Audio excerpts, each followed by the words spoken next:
All right, good morning and welcome to Life in the Valley podcast. I'm here with Matt Olson, Jason Soderstrom. My name's Paul Ice, and this is the beginning of a new thing. So we're starting a new podcast at Valley, and we're going to do this weekly and hit some life topics, things that will help move us forward. So how are you guys doing today? Doing well. Yes. Football season. Yeah. Pumpkin pie season. Yeah. It's a good season. I feel bad for everyone that bought shirts for the Cleveland Browns at the beginning of the year that thought this is the year. You never know, though. Don't give up on them. I mean, let's not talk about the Broncos. Yeah, they got to win though. This podcast will not be about the Broncos each week. I think it's funny that we're calling it Life in the Valley. That sounds a little almost depressing. What do you guys think about that? Well, that's reality. Yeah. You know, how much time do you spend on the mountaintop? That's true. I mean, most of life is in the valley. So that's reality. I know in practical life there's like 52 or 53 14ers, and I haven't been to one of them yet. So if you're asking me how much I spend on the mountaintop, zero. But I know people that go up there. So, right. But yeah, most of the time I spend down here in the valley in practical life, and that's probably what it's like spiritually. Well, and I think there's a negative connotation with valley because we think valley of the shadow of death. But really, when you think of valley, that's where life is. That's where the streams of water is. That's where the sheep fed. The valley is actually not a negative term. It's a positive term where life is at. Yeah, the green grass, and that's where the shepherd is. The shepherd's with the sheep. And I think that's reality. We have a lot of hope in the Christian life of what it will be like in heaven in the future, but the reality is that Monday through Saturday, before we get to church on Sunday, we've got to put to practice all that we're learning and growing in. And so that's why we term that life in the valley. It's an everyday thing. Yeah, I like that. Well, the goal of the podcast, helping people move forward in their spiritual walk and addressing issues and questions that we encounter. So recently, we started a new sermon series. The title of the sermon series was The Pursuit of Happiness. And maybe let's jump in before we dig into that a little bit. Why the pursuit of happiness, and what's the text you chose that pulled out the pursuit of happiness title that you have, and kind of jump into that? Yeah, I think that there are several things that kind of entered into that. Of course, the teachings of Jesus are profound. I mean, you listen to his words, and they're life-changing and they're life-giving. But also, when you look around, everyone in the world is pursuing happiness. I mean, they're looking for to be happy, whether they'll admit it or not. You wake up in the morning wanting to be happy, and we think that that's wrong. I think we somehow no, we need to be holy, and yet those things are interwoven. What I've seen with this text is that you can't really have true holiness without happiness, and God is a happy God. He is a joyful God. It's not a cheap, superficial happiness, and he created us to be happy. Yeah, and it makes it feel more real that it's interwoven to all parts of our life. It's this you've said the word over and over, authenticity, this authentic faith. Right. That when happiness and holiness are together, it can be more authentic than just, I'm supposed to be holy. But don't you guys think that today is what people are looking for, authenticity? There's so much superficial in relationships and Christianity. You wonder what's real. What is real? And I think that's what Jesus, he gets, all of his preaching goes right to the heart. It's what's real, not what's out there in a superficial sense. Well, even when you began this series, you talked about what is the most happy and holy place, and that's heaven, right? Yeah. So if you think that heaven is not a happy place, why would I even want to go there? Right. But, even as you began this series, as our pursuit, as we think of, the eternity, what it's going to be like, and that is going to be a happy place, and it's happy because it is a perfect place and God is there. Right. Well, because I grew up as a kid, sometimes you think of heaven and you're like, it doesn't seem that exciting, but when you really dig into the scriptures and realize that heaven is a place that is better than anything on earth. And what Jesus is doing is he's trying to give us even a taste or a glimpse of what heaven is going to be like. It motivates me as well. Yeah, and it's not wrong to want to be happy.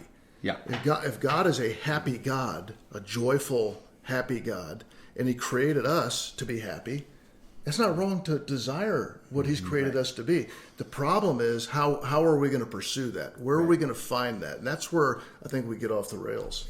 So let's talk about happy. How did you come up with the idea of happy and from this passage? So what was the kind of the buildup of that? Well, that's a really good question because it starts off using the word blessed, which sounds a lot more sanctified language.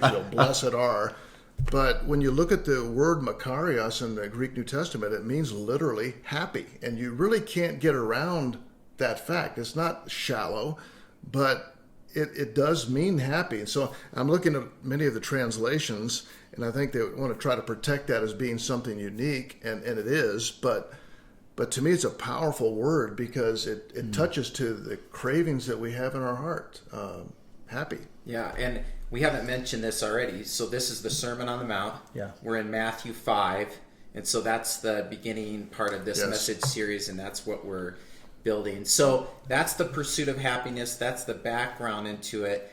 Maybe give us a little context of who was speaking in this passage, who is he speaking to, and kind of maybe build that kind of builds this Sermon on the Mount idea that we're going with pursuit of happiness. Yeah, I think, of course, Jesus is known for his miracles, his feeding of 5,000 people at once, of all the things of his compassion and caring, but for his teaching. And so he's on a hillside overlooking the Sea of Galilee. He doesn't have microphones.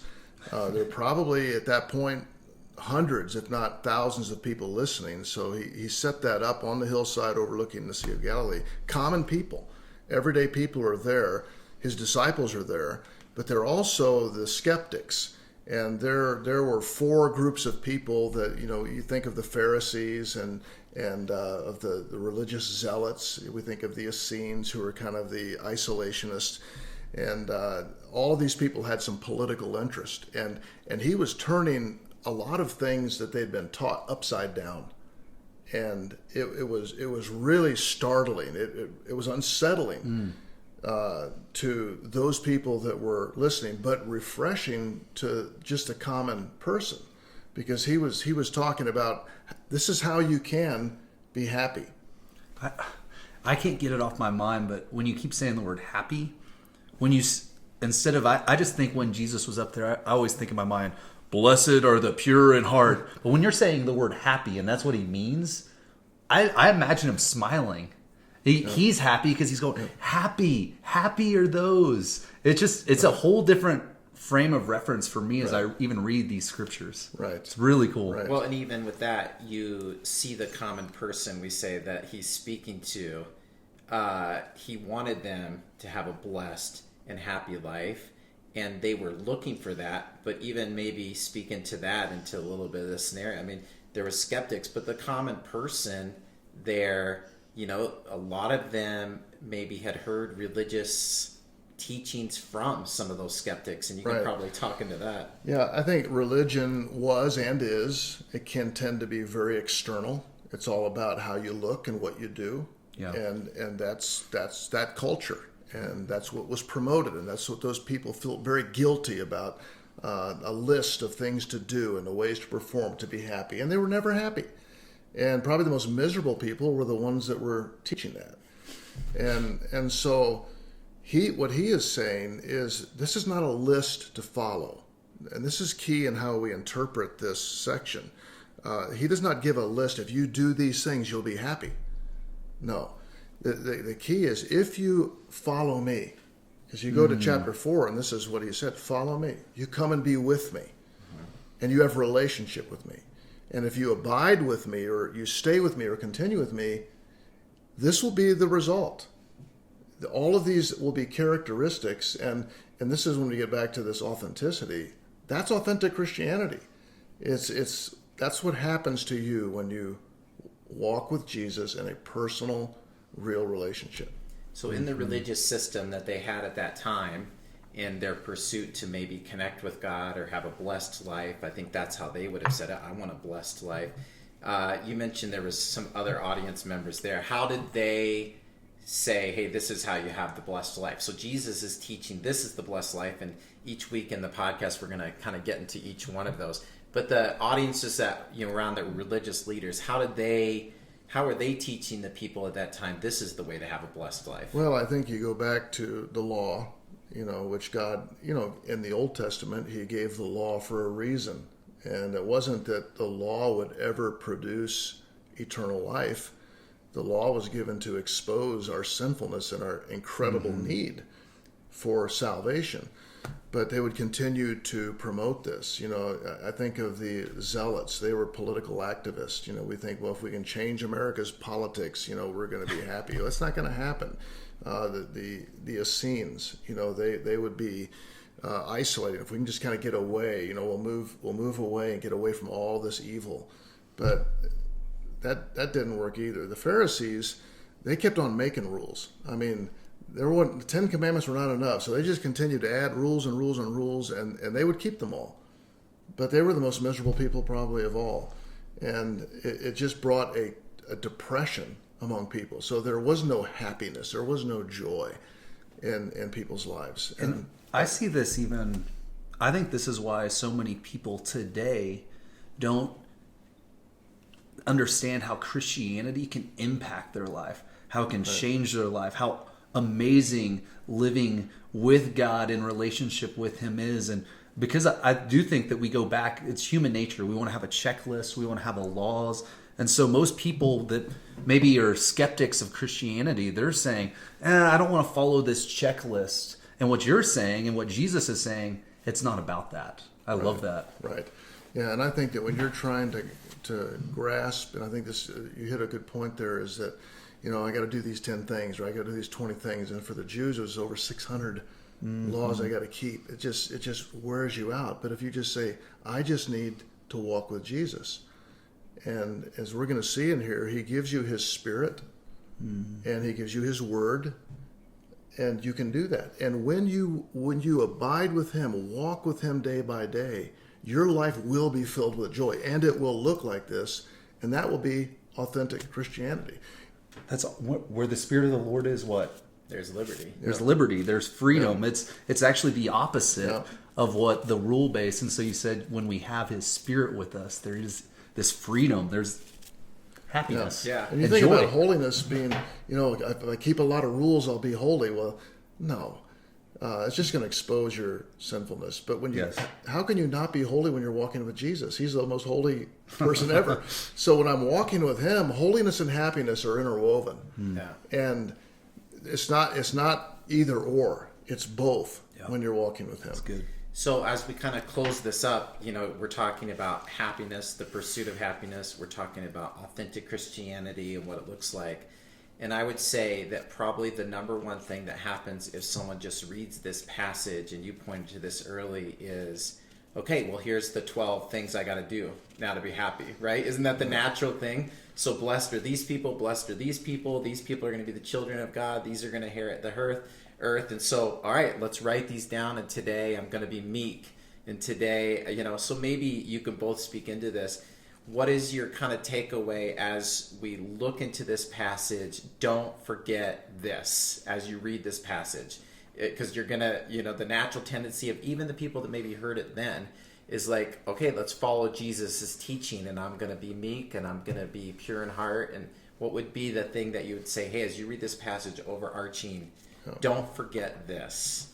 For me personally, as I maybe not even read it, but apply it into my life, is that every single day I want to focus on Jesus. I want to focus on Him, because I wake up, my head comes off the pillow, my to-do, I don't have a to-do list for my walk with God, but I have a to-do list of all the things I got to get done, and I live in a sinful world, and I have to make a decision that happy are those that follow Jesus, and that every single day I'm choosing Jesus. And so even practically the last couple weeks, I've been just trying to wake up every morning and even read through the Beatitudes and realize that God's not calling me to live this rigid life. He's calling me to a happy life. And it's not through a rules-based system, but it's through knowing Jesus, experiencing His presence in my life and seeing Him in every attribute, that He is there, He loves me, and He's the Father that I can run to. Yeah, that's really good. And I think for me, is my Christianity a system? Mm-hmm. Is it something that I do, or is it a relationship? Yes. With God through Jesus? And if you've never done that, if you've never entered into a personal relationship with Jesus, this is how you have a happy life. You cannot have a happy life apart from Jesus. It's impossible. And then it's not just believing on him to have salvation, it's walking with him every day. And this will be the result. So I got to ask myself those questions. Is it personal? Is it real? And to what degree am I walking with him every day? And that's authentic Christianity. And that's what the world needs to see. Well, this is kind of an intro of it. The passage, Matthew 5, Sermon on the Mount, you've titled it, Pursuit of Happiness. So each one of our podcasts that we do in this series, we'll take a look, and I think each one will answer what it looks like. Yep. And it'll, each week we'll look at one of the teachings of Jesus, apply it to our lives, have discussion, and then have some questions. Anything else before we go? This is an authentic podcast. One of our phones went off, so Yeah. no smoke and mirrors here. And it shows, how technologically savvy I am. Yes. So He's not that old. anyway, Well, thanks for joining us today. We'll see you on the next podcast, and we'll look into more of the pursuit of happiness. thanks. Great. Thanks.